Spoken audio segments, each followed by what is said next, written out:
नमस्कार।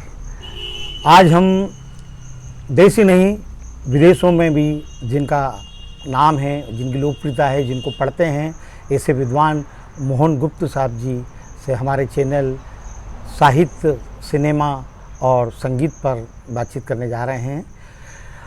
मोहन गुप्त साहब के बारे में भारतीय इतिहास अनुसंधान परिषद शोध अध्येता, संस्कृत भाषा और शास्त्र में निपुणता के लिए आपको राष्ट्रपति सम्मान से सम्मानित किया गया।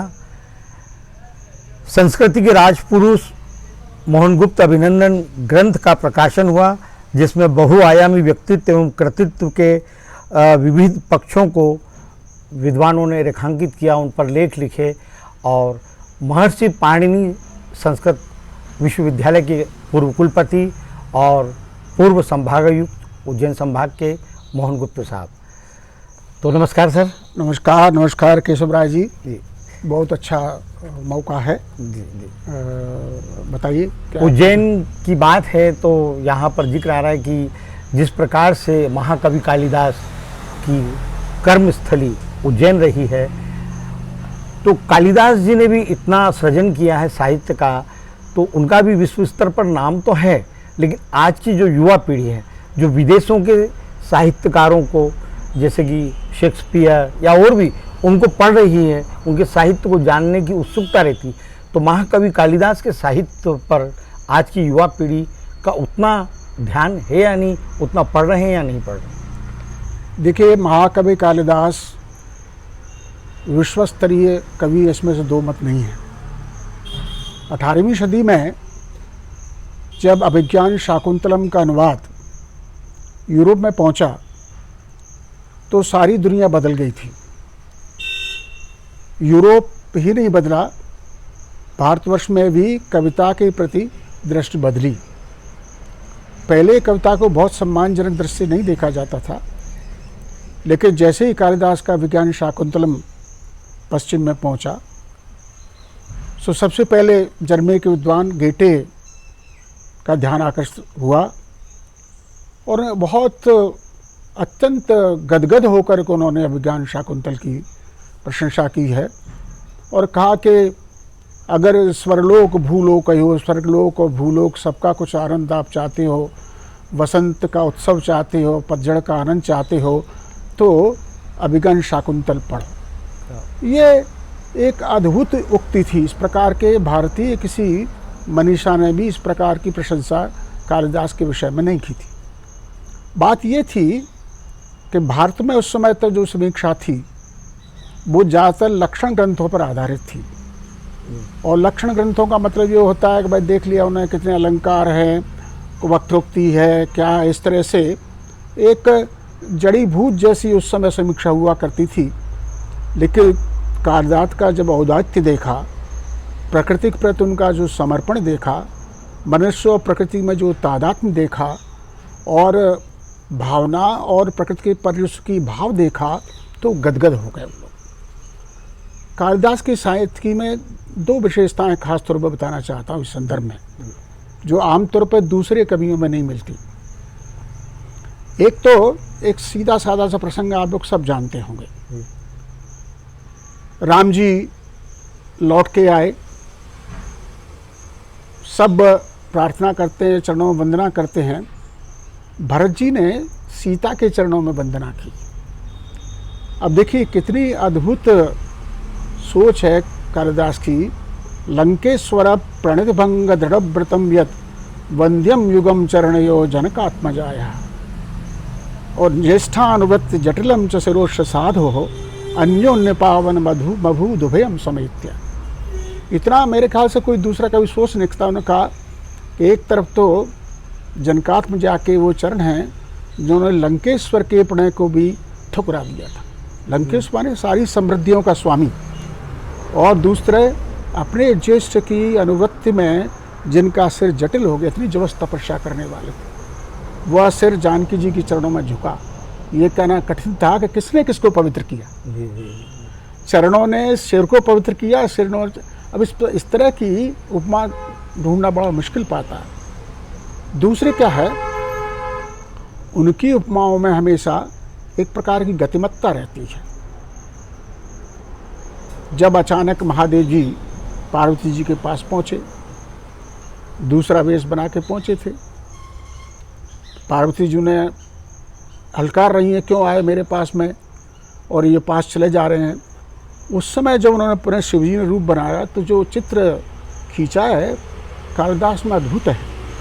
उन्होंने कहा जैसे गंगा नदी किसी पहाड़ के पास आके वहीं वहीं गतिशील होकर घुरमुर करती रहे, तो वही गंगा अरोध, उन्होंने कहा कि शैलाधिराज तनया नए उन्नतस्थौ। उस समय आप ये कौन कह सकता है शैलाधिराज न गई और न ठहरी।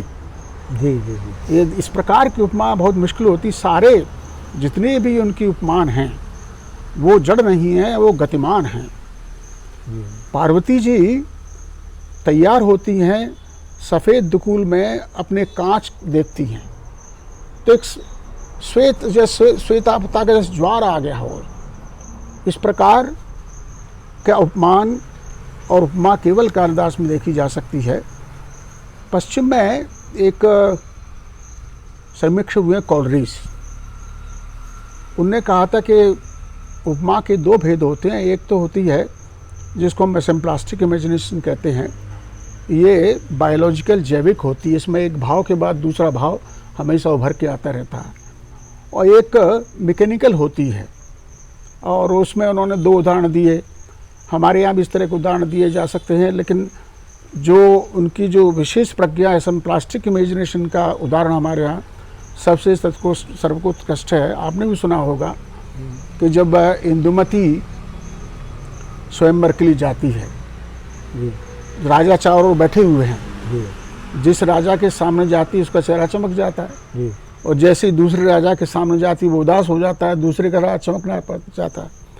अब देखिए कालिदास की कल्पना देखिए, संचारिणी दीप शिखे वरात्र क्या यम यम व्यतीयाय पतिम वरासा नरेंद्र मार्गाट्टैव प्रपेदे विवर्ण भावम सस भूमिपाल।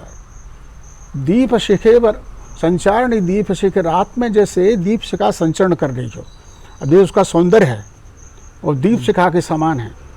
और जो यम यम व्यतीयाय पतिम वरा, वो जिस जिसके सामने हो जाती थी तो जैसे कोई दीपक की लो चलो चली जाए, जिस घर के सामने जाएगी वो तो प्रकाशित हो जाएगा, और इसके आगे जाएगी तो पहले वाला फिर अंधेरे में आ जाएगा। राजाओं की वही हालत थी। यम यम व्यतीयाय पतिम वरासा नरेंद्र मार्गाट्टैव प्रपेदे विवर्ण भावम सस भूमिपाल। वो राजा जिसके आगे चली जाती वो उदास हो जाएगा। अभी ये अद्भुत कल्पना मैंने शेक्सपियर भी पूरा पढ़ा है, सारी ट्रेजेडी शेक्सपियर की, उसमें अद्भुत है, लेकिन ये सुंदरता मुझे वहाँ भी नहीं मिली। मैं आपको एक बात बता दूँ, शेक्सपियर और कालिदास में यही साम्य है कि दोनों बड़े हैं, अन्यथा कोई साम्य नहीं है। क्योंकि शेक्सपियर प्रेम की उदात्त भावना का, जीवन के उल्लास का, प्रकृति के उल्लास का, मानव के प्रेम का कवि है। शेक्सपियर उधर करुणा का है। शेक्सपियर अगर ट्रेजेडी नहीं लिखी होती तो शेक्सपियर को दुनिया नहीं जान पाती। उसमें भाव की गहराई है, लेकिन इसमें उदात्तता है, उल्लास है। ये कालिदास की विशेषता है और इसी ने आकृष्ट किया। दूसरी सबसे बड़ी बात शेक्सपियर की है, वो प्रकृति और मनुष्य में एकदम तादात्म्य स्थापित करता है। जी।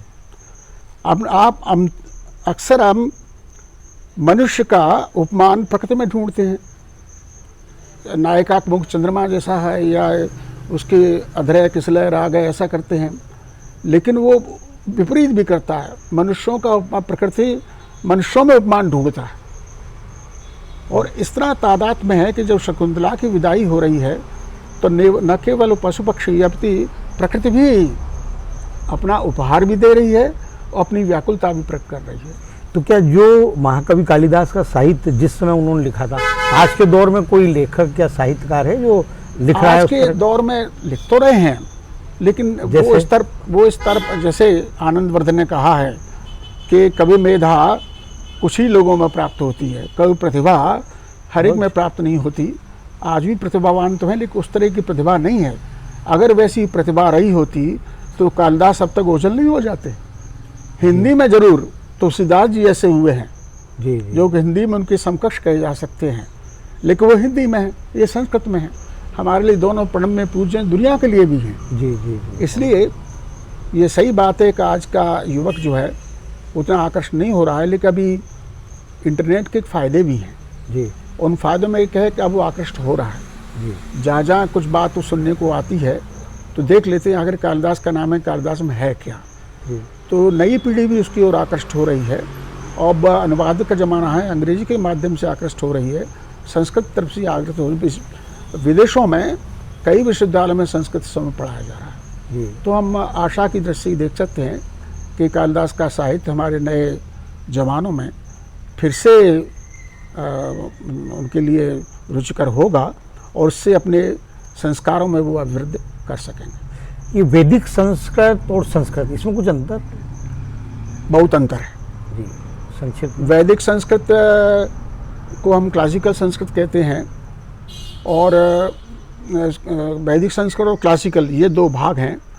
वैदिक संस्कृत एक तो काल का बहुत बड़ा अंतर है, व्याकरण के स्तर पर भी बहुत ज़्यादा अंतर है, और उससे पहले एक प्रोटो वैदिक संस्कृत भी रही होगी। वैदिक संस्कृत का जब तक कोई टीका न हो आज के हिसाब से उसको समझना मुश्किल पड़ता है। जी और पाणिनि से कुछ पहले महाभारत में क्लासिकल संस्कृत है, रामायण में जो संस्कृत है वो पाणिनि के अनुसार नहीं है, उसमें पाणिनि से विचलन भी है। लेकिन आज की वैदिक संस्कृत का काल हम महाभारत से प्रारंभ कर सकते हैं।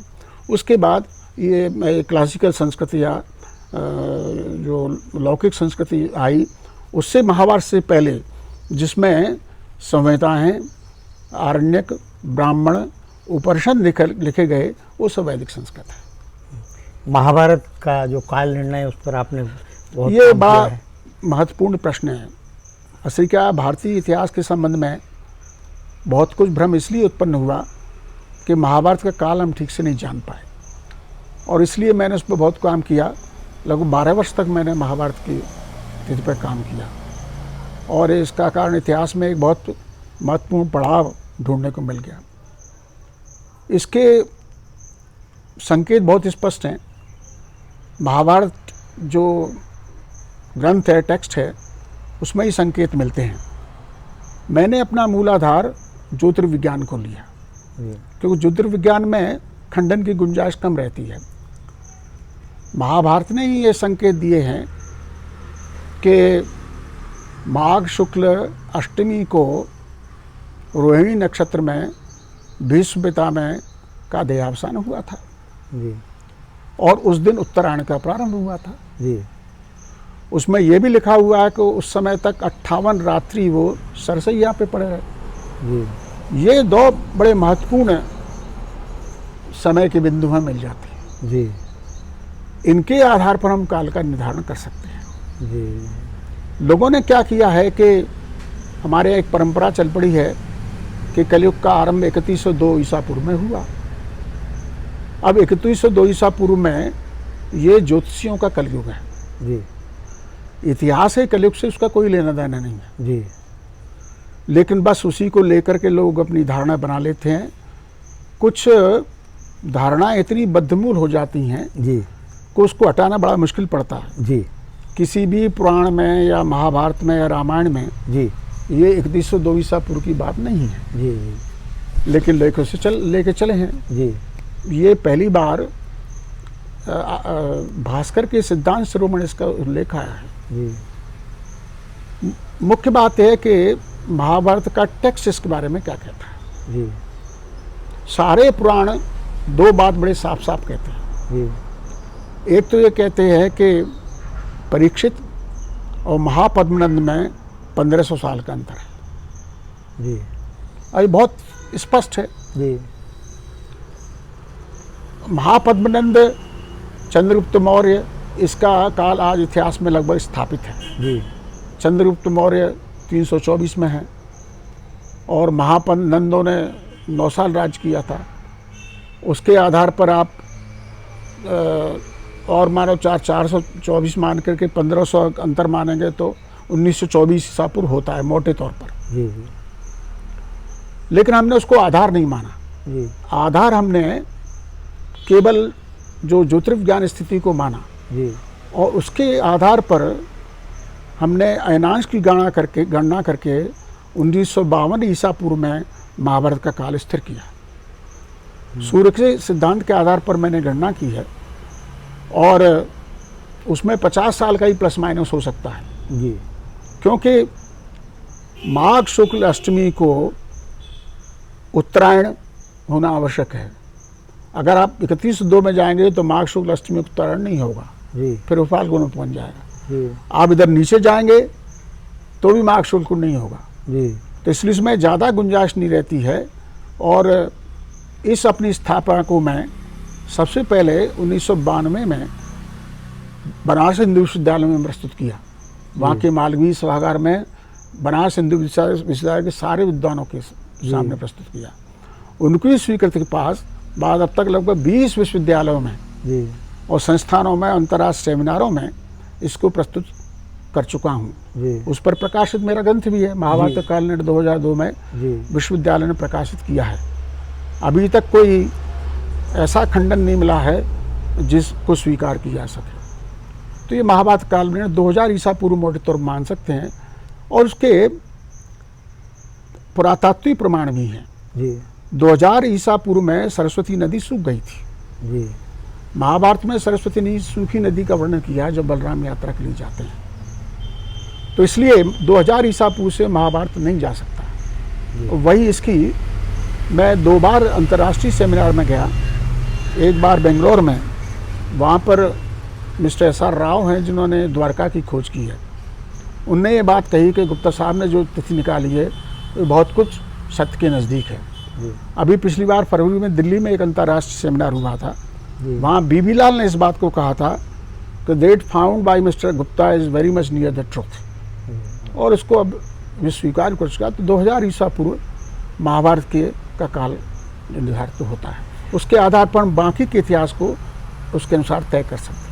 ये चली आ रही है शुरू से परंपरा की, हमारा प्राचीन या सनातन धर्म, संस्कृति, संस्कार, परंपराएं या इतिहास, ये ईसा पूर्व और ईसा के बाद ईसवी, तो ये ऐसा ही चलता रहेगा कि ये विक्रम संवत भी है, तो ये ईसा पूर्व जो उदाहरण दिए जाते हैं ईसा पूर्व, उसका कारण एक है। देखिए जी आज हमें वैश्विक संदर्भ में बात करनी पड़ेगी। जी अपनी बात को वैश्विक संदर्भ में स्थापित करने के लिए, जी जैसे कोई माने या ना माने, जी अंग्रेजी आज अंतर्राष्ट्रीय भाषा हो चुकी है। जी ठीक है आप हिंदुस्तान के संदर्भ में हिंदी को स्थापित करने की बात कर सकते हैं, UN में कर सकते हैं। जी इसी प्रकार ईसा पूर्व और ईसा के बाद में जी इसके नोटेशन में फर्क पड़ गया है। तो ईसा के बाद ईसवी कहते हैं, अंग्रेजी में CE कहने लगे आजकल, पहले AD कहते थे। अच्छा जी हाँ ईसवी कहते हैं ईसवी हिंदी में, जी, और BC को ईसा पूर्व कहते हैं। मतलब अभी 21वीं ईस्वी चल रही है, ईसा 2020 चल रहा है, मतलब अच्छा 2020 ईस्वी से है। 20वीं हाँ। जी जी जी 2020 है। जी विक्रम संवत में आप स्थानीय के लिए कर सकते हैं, लेकिन सामान्य समझ के लिए, वैश्विक समझ के लिए ईसा पूर्व से बात समझ में आती है बात। अच्छा अब आप 2000 ईसा पूर्व करेंगे, सारी दुनिया वाले समझ जाएंगे। जी और हमारी मान्यता को विदेशों ने स्वीकार किया। ग्रीक के एक अजनास हैं, बाकी इंग्लिश लोग हैं, प्रिंसटन यूनिवर्सिटी के हैं, वहाँ पर मिस्टर सिद्धार्थ हैं, सब इसको मानते हैं जी कि महाभारत 2000 ईसा पूर्व के आसपास का है। जी जी हिंदी की जो विकास यात्रा हो रही है, हिंदी जितनी आगे बढ़ रही है देश और दुनिया में, इससे पहले कालिदास के काल के विषय में थोड़ा सा आपको बताइए। कालिदास के काल के विषय में 2 थियोरी चलती रही है, सिद्धांत। जी एक तो था गुप्त युग में कालिदास का आविर्भाव हुआ, जी उसके पीछे मूल धारणा ये थी कि कालिदास का समाज एक समृद्ध समाज है। जी गुप्त काल को भारत के इतिहास का स्वर्णयुग कहा जाता है, जी तो वही रहा होगा। जी दूसरे चंद्रगुप्त ने विक्रमादित्य की उपाधि भी धारण की थी, जी इसलिए विक्रमादित्य जोड़ देते हैं। जी लेकिन इस बात को मानने वाले अब तो लगभग ना के बराबर है। पुराने विद्वान इस बात को मानते थे। जी वास्तविकता है कि कालिदास ईसा पूर्व प्रथम द्वितीय शती के आसपास हुए, जी क्योंकि उनका जो मालविकाग्निमित्र है जी वो समकालीन इतिहास को बताता है। जी अग्निमित्र इतना बड़ा राजा था नहीं जिसका वर्णन करते हैं जैसे रघुवंश का किया है। जी अग्निमित्र उसका समकालीन राजा था, और मालविकाग्निमित्र में अंत में भरतवाक में एक बड़ी अद्भुत बात कही है। जी उसने कहा कि भरतवाक में हम आशा करते हैं कि अग्निमित्र के राज्य करते हुए प्रजा को किसी प्रकार का ईत भीत का कष्ट नहीं होगा। आशा शमीत विगम प्रभृत प्रजानाम संपत्सते न खलो गुप्तर नाग्निमित्रे। अब ये सीधा वर्तमान का संकेत कर रहा है। वर्तमान का इतिहास भी मालविकाग्निमित्र में किसी नाटक में वर्तमान इतिहास कालिदास ने नहीं दिया है, लेकिन मालविकाग्निमित्र इसका मतलब ये पुष्यमित्र और अग्निमित्र के समय में कालिदास हुए। उनका काल 2nd सेंचुरी और 1st सेंचुरी BC है, ईसा पूर्व है। और उसमें इसका संदर्भ भी दिया हुआ है कि अग्निमित्र का पुत्र वसुमित्र पश्चिम में जाकर के अपने राष्ट्र यज्ञ का घोड़ा था, उसको यवन को जीत कर उसको लाया, उसका इसमें है। और वो किसी प्रकार से अग्निमित्र पुष्यमित्र से नाराज हो गया होगा, तो कहा है कि वत्स अपनी नाराजगी छोड़ करके इस यज्ञ में अवश्य पधारें, ऐसा उसमें है। तो समकालीन इतिहास को ध्यान में रखते हुए और अग्निमित्र का मालविकाग्निमित्र में अंत में जो भर्तवाक्य है उसको ध्यान में रखते हुए अब अधिकांश विद्वान इस बात को स्वीकार करते हैं कि कालिदास का काल ईसा पूर्व प्रथम या द्वितीय शती होना चाहिए। विक्रमादित्य से उसका संबंध दिखता नहीं है। अच्छा, जोड़ते जरूर हैं लोग कि वो 9 रत्नों की बात जो करते हैं, ये ज्योतिष का ग्रंथ है ज्योतिर्विदाभरण, उसमें ने जोड़ दिया है धर्मंतरिक्ष क्षपणा का अमर सिंधु वेताल भट्ट खटकर पर दासा। तो ये 9 रत्नों की बात उसमें कही गई है, लेकिन सब 9 अलग अलग काल के हैं। दूसरे कालिदास के किसी भी ग्रंथ में आपको विक्रम से संबंध कोई संदर्भ नहीं मिला। 7 ग्रंथ हमने देखे हैं, इसलिए विक्रमादित्य से इसको जोड़ना ये लोक श्रुति है, इसको ऐतिहासिक प्रमाण पर पुष्ट नहीं मान सकती। ये जैसे कि शेक्सपियर के नाटकों पर तो कई फिल्में बनती हैं, तो कालिदास पर मुझे नहीं लगता कि इतनी फिल्में बनी हैं, या यहाँ के फिल्म मेकरों को या फिल्म राइटरों को ऐसा लगता है कि कालिदास पर फिल्में बनना चाहिए, ऐसा? देखिए, आपको बुलाने का एक बात कहूँ जी, हमारे यहाँ फिल्म के बनाने वाले जो हैं जी, कुछ अपवादों को छोड़कर जी, बहुत पढ़े लिखे नहीं। जी, आप पुराण देखिए, जी, मधुमती बनी, जी, भुवनशोम बनी, जी, कितनी सुंदर फिल्म हुआ करती थी, क्लासिकल बनी थी। मुगलाजम को देख लीजिए या दूसरे अपनी मदर इंडिया को देख लीजिए, आज इनकी प्रवृत्ति हो गई है हॉलीवुड की नकल करना। जाट हॉलीवुड के रीमेक आपको मिलेंगे, लेकिन उसमें यदि कुछ लोग पढ़ करके, हमारे यहाँ उपन्यासों का कहानियों की भरमार है। बंगाल में देख लीजिए, महाराष्ट्र में देख लीजिए, हिंदी में देख लीजिए, एक से एक उत्कृष्ट उपन्यास उनको लेकर बनाए, क्यों नहीं बनाते? कालिदास संस्कृत साहित्य देख लीजिए, केवल मत्स्यकटिप में बनता है, मत्स्यकटिप में है उनका, वो तो विदेशों में बना। क्ले कार्ट लेकिन इसका पढ़ाई से ताल्लुक है, क्योंकि जो अगर आपने मदर इंडिया या पुरानी बात कही, तो पुराने मेकर पढ़े लिखे नहीं थे, पढ़े लिखे नहीं थे, गुणी थे। ये अभी आप गांव में चले जाएंगे जी, बहुत सारे लोगों ने डिग्री नहीं ली होगी, आप उनका ज्ञान देखिए।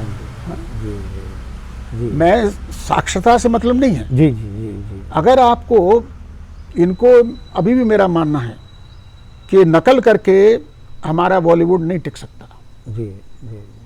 दूसरे, हमारी सबसे बड़ी कमी है कि पश्चिम के प्रति हमारे प्रति अभी भी श्रेष्ठता का भाव है। जी।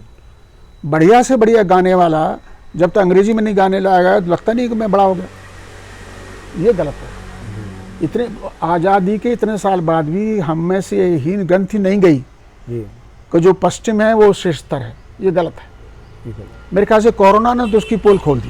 जी, जी, कि पश्चिम है वो श्रेष्ठ नहीं है, हम श्रेष्ठतर हैं। इस भारी विपत्ति के बीच जिस तरह से पैर टेक के भारत खड़ा है, कोई दुनिया का देश नहीं खड़ा। जी।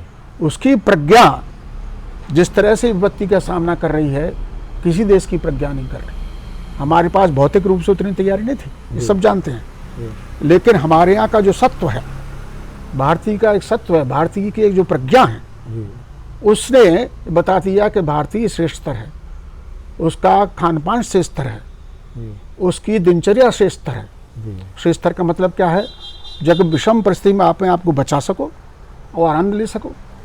आप जरा से यानी एक बाल के सौगने से भी छोटे विषाणु के मारे में आज दुनिया के सबसे शक्तिशाली देश की क्या हालत है।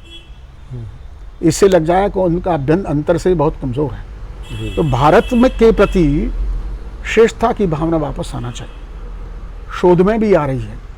और मुझे पूरा विश्वास है कुछ समय बाद, खासतौर पे कोरोना के बाद, दुनिया ये समझने लगेगी कि भारत जो मानता है कि क्या तकनीक की बात हो या अपनी संस्कारों की बात हो या अपनी दिनचर्या की बात हो या अपने आयुर्वेद की बात हो, जितना मजबूत और मौलिक चिंतन भारत में है, बाहर कहीं नहीं। जी, हिंदी को लेकर कुछ बताएं। हिंदी, देखिए हिंदी की अपनी शक्ति है, उस शक्ति हिंदी बनी हुई है, बनी रहेगी। आप देखते हैं कि उदय काल से लेकर के वर्तमान काल तक हिंदी की ऊर्जा में तो कमी नहीं आई है। उदय काल से मतलब कौन? उदय काल चंद्रवरदाई का जो काल था वो उसको हम उदय काल मानते, 1400 ईसा पूर्व के पहले का काल है। उस समय युद्ध होते थे। जी। तो साहित्य काम है कि समाज को ऊर्जा देना और समाज की ऊर्जा से पोषण लेना। उस समय वीर गाथा की कविता लेकर के हमारे राजपूतों को वो प्रफुल्लित करती थी, उनमें उत्साहवर्धन करती थी, वीरता जगाती थी और उनकी वीरता से खुद पोषित होती थी, संकल्प की दृढ़ता लाती। उदय काल, फिर भक्ति काल तो एक सार्वजनिक लोक कल्याण का काल हमारे यहाँ रहा, जिसमें तुलसीदास हुए सारा। तो एक उदय काल कौन सी ईस्वी को माना जाए? 1400 ईसा पूर्व, 1400 ईसा से पहले, 1400 AD से पहले का जो काल है, 1314 वो उदय काल माना, वो उदय काल है। और भक्ति काल में उसके बाद का मतलब करीब 1500 से लेकर 1700 तक का काल ईस्वी। हाँ, ईस्वी है, ईसा 1400। हाँ, ये जब कबीर आए और ये कबीर पहले आए जी, और इसके बाद में तुलसी आए, सूर आए, मीरा आए। जी, जी, जी। ये सारे भक्ति काल, जायसी वगैरह सब। हाँ, जायसी पहले आए। जी हाँ। ये पूरा भक्ति काल एक तरह से हमारा वैचारिक आंदोलन था, जहाँ राज्य बटे हुए, राजनीतिक रूप से देश बटा हुआ था जी। उस समय समाज को एक करने का सबसे बड़ा काम भक्ति आंदोलन किया। जी। हमारे यहाँ वर्णों में भी लोग बटे हुए थे। जी। रामानंद आए जी। और उन्होंने कहा कि भाई प्रपत्ति जो होती है, शरणागति है, उसमें सबका अधिकार है। और छोटे से लोगों से लेकर ब्राह्मण तक एक जाजम पर बैठ कर के बात करते थे अपनी बात को। तो भगवान के सामने वो जाति पात पूछे नहीं, कोई हर को भजस हर को होई का सिद्धांत भक्ति काल में हुआ। और उस आंदोलन के कारण मुगल काल की विषम परिस्थिति को भारतीय समाज ने झेला और अपने अस्तित्व को बचा के रखा। मैं कई बार मैं व्याख्यानों में कहता हूँ कि भारत में सशस्त्र क्रांति नहीं होती, यहाँ वैचारिक क्रांति होती है और संत करते हैं वो क्रांति। महाप्रभु वल्लभाचार्य ने वो क्रांति कृष्ण भक्त से की, गोस्वामी तुलसीदास जी ने वो क्रांति की। तो क्रांति का समय था। उसके बाद तक भी बहुत अच्छा रीत काल आया। रीत काल भी हमारे यहाँ का बड़ा अद्भुत काल है हिंदी का। और मैं इसे किस तरह कहता हूँ कि हिंदी की जो समृद्ध विरासत है, आखिर हिंदी संस्कृत की पुत्री है, उसको संजो करके और रीत काल में रखा गया। ये रीत काल में नाथ और संप्रदाय और सिद्ध वगैरह, रीत काल में ये देव हैं, बिहारी हैं, भूषण हैं। अच्छा। ये रीत काल में है। और उस समय अलंकार, छंद, पुरानी चीज़ें, जैसे मान लो कोई आधुनिक बेटी है, पुरानी माँ के बनी बनाई माँ के आभूषणों आके खुद धारण करे और बताया कि वास्तव में मेरी विरासत का है, वो भी रीत काल बताता है। बना बनाया रास्ता मिल जाए। हाँ, बना बनाया रास्ता मिला था, लेकिन उसको समृद्ध किया वेदा से। केशव ने, भूषण ने, बिहारी ने उस समृद्ध किया, रीत काल था। इसके बाद आधुनिक छाया काल आया। छायावाद तक सब ठीक ठाक रहा। 1935 में सोचता हूँ कामायनी लिखी थी, उसी समय उसके आसपास ही राम की शक्ति पूजा निराला ने लिखी। अद्भुत शक्ति हिंदी में उस समय थी। लेकिन जब भारतवर्ष का जुड़ाव विश्व से हुआ और जिसको कहते हैं प्रगतिशीलता की बयार भारतवर्ष में आई, उस समय के बाद हिंदी वादों में फंस गई। वास्तव में साहित्य का मूल उद्देश्य होता है लेखक स्वयं प्रसन्न हो, समाज को प्रसन्न करे, समाज को आनंद दे, उसको कुछ ज्ञान दे, ये और समाज का मार्गदर्शन करे, ये साहित्य का उद्देश्य होता है।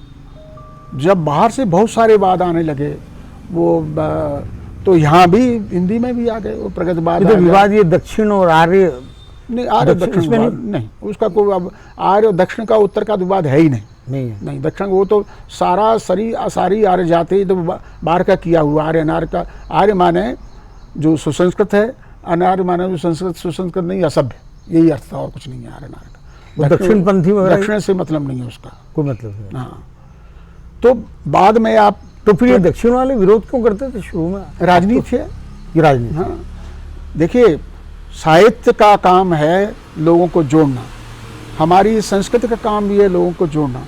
हमारी संस्कृति को मैं 3 शब्दों में बता सकता हूँ।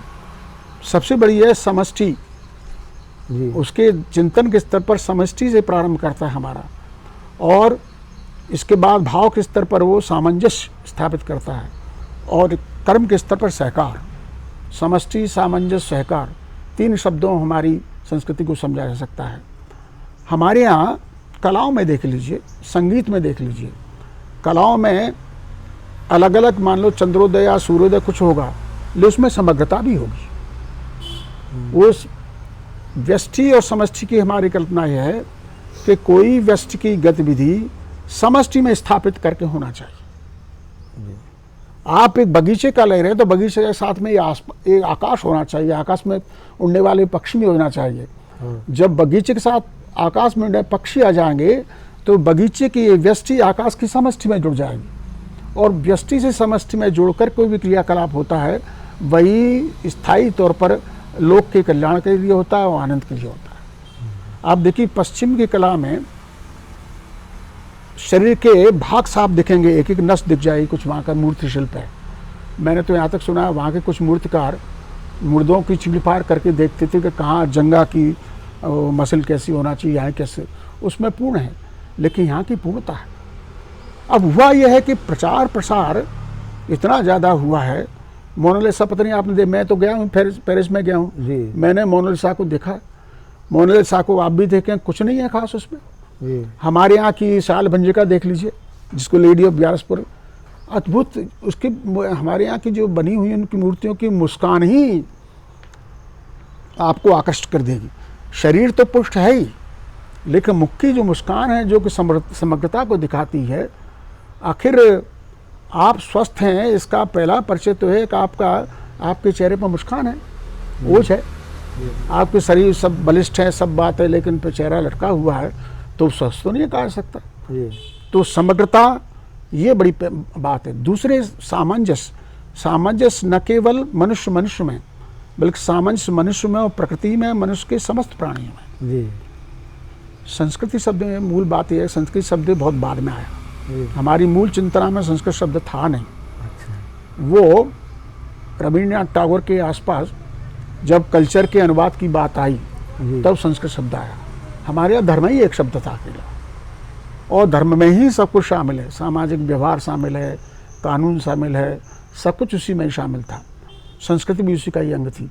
संस्कृत था हमारे यहाँ, संस्कार थे, 16 संस्कार थे। संस्कारों का समुच्चय आप संस्कृति कह सकते हैं, लेकिन बाद में संस्कृत शब्द कल्चर के अनुवाद के रूप में आया। अच्छा है ऐसा? हाँ, बाद में उसके आया। मूल संस्कृत शब्द नहीं है हमारे यहाँ का। और लेकिन उसमें भारतीय जो चिंतना है वो तो है ही है। आप लघुचित्र देख दीजिए, राधा कृष्ण की झांकी होगी, लेकिन पूरा बगीचा होगा, सुंदर फूल खिले होंगे, एक तरफ मयूर भी बैठा होगा, एक मोटी सी पुष्ट गाय भी होगी। ये समष्टि को संकेत। इसी प्रकार सामाजिक व्यवहार में भी समष्टि को हमने ध्यान दिया, सामाजिक सौहार्द को ध्यान दिया, भेद को नहीं दिया।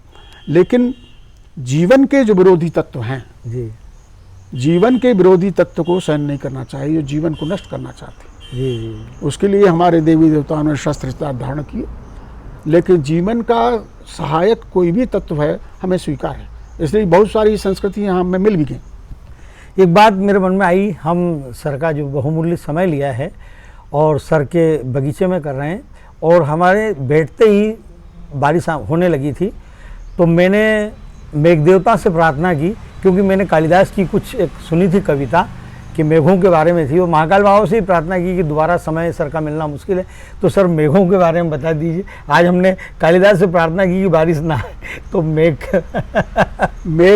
दूत उन्होंने जो लिखा है कुछ अब वो कश्चित कांता विरह गुरुणा स्वाधिकारात् प्रमत्त शापे नास्तंगत गमित महिमा वर्ष भोगेण भर्तुः यक्षश्चक्रे जनकतनया स्नान पुण्योदकेषु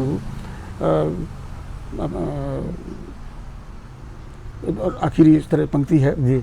एक और दूसरी सुना देता हूँ। ये मेघ के कुछ मेघ चलते हैं, वो प्रभाकर छोत्री जी की सुनी थी मैंने कालिदास अकादमी में। हाँ, हाँ। कुछ मेघों पे लेकर कालिदास की कुछ मेघो पे लिखा उन्होंने मेघ को लेकर। आषाढ़स्य प्रथम दिवसे मेघमाश्लिष्ट सानुम वप्रक्रीड़ा परिणत गजब प्रेक्षणीयम ददर्श। ये कहा है कि तस्मिन् नद्रे कथित दबला विप्रक्त सकामी नीत्वा मासान कनक वलय भ्रंश रिक्त प्रकोष्ठ आषाढ़स्य प्रथम दिवसे मेघमाश्लिष्ट सानुम और वप्र क्रीड़ा परिणत गजब प्रेक्षणीयम ददर्श। थोड़ा हिंदी में उसका यह हुआ कि यक्ष अक्षिणी का विरोध है, विरह है, और मेघ के माध्यम से यक्ष अपना संदेश यक्षिणी को भेजता है। ये करेक्ट। अब किसके माध्यम से भेजे? तो कालिदास ने कहा कि यक्ष के माध्यम, इसके मेघ के माध्यम से भेजा। हुआ ये था कि यक्ष को शाप लग गया और वो 1 वर्ष के लिए अपनी प्रिया से अलग रहने के लिए शापित हुआ। तो उस समय तस्मिन् नद्रे कथिचिदवला विप्रयुक्त समकामी नीत्वा माशान कनक वलय भ्रंश रिक्त प्रकोष्ठ आषाढ़स्य प्रथम दिवसे मेघमाश्लिष्ट सानुम वप्र क्रीड़ा परिणत गजब प्रेक्षणीयम ददर्श। क्या?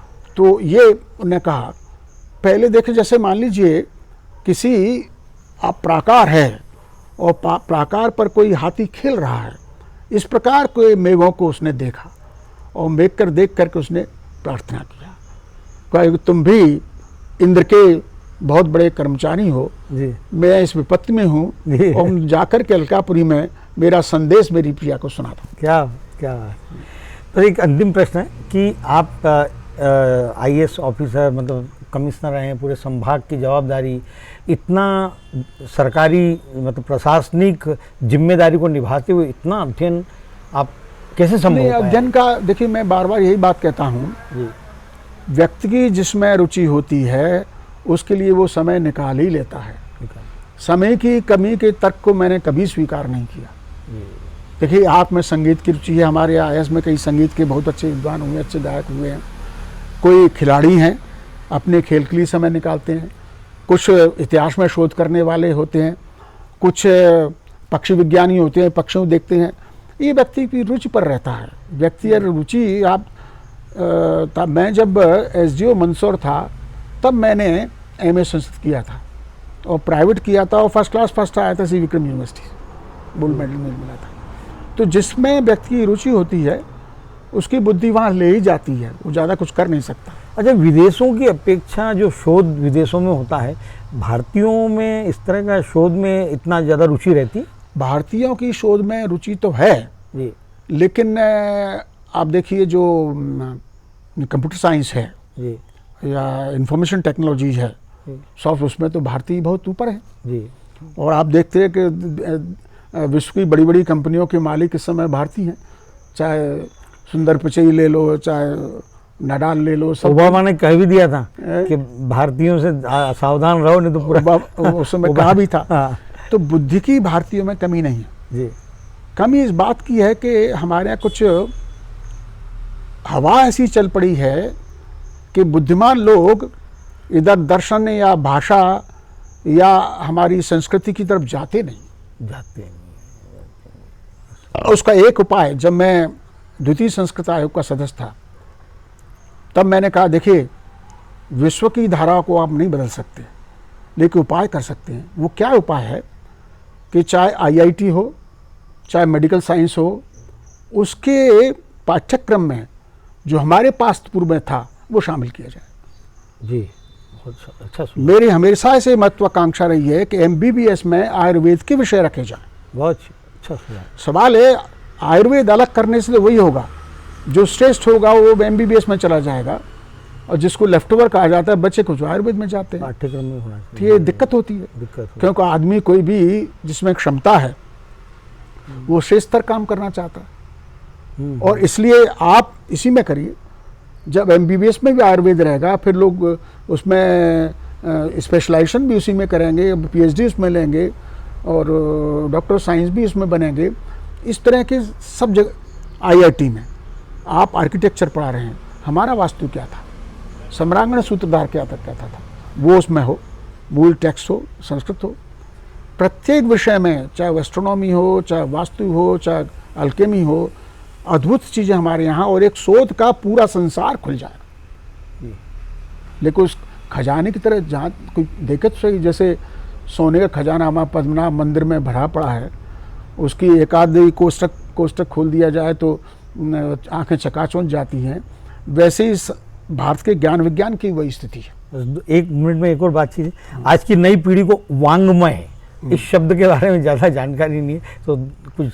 वांग्मय माने जो शब्द में जो कुछ लिखा हुआ है, और शब्द में सब वांग माने वाणी, वाक माने वाणी, वाक माने वाणी, और वांग्मय जो शब्द में जो कुछ लिखा हुआ है।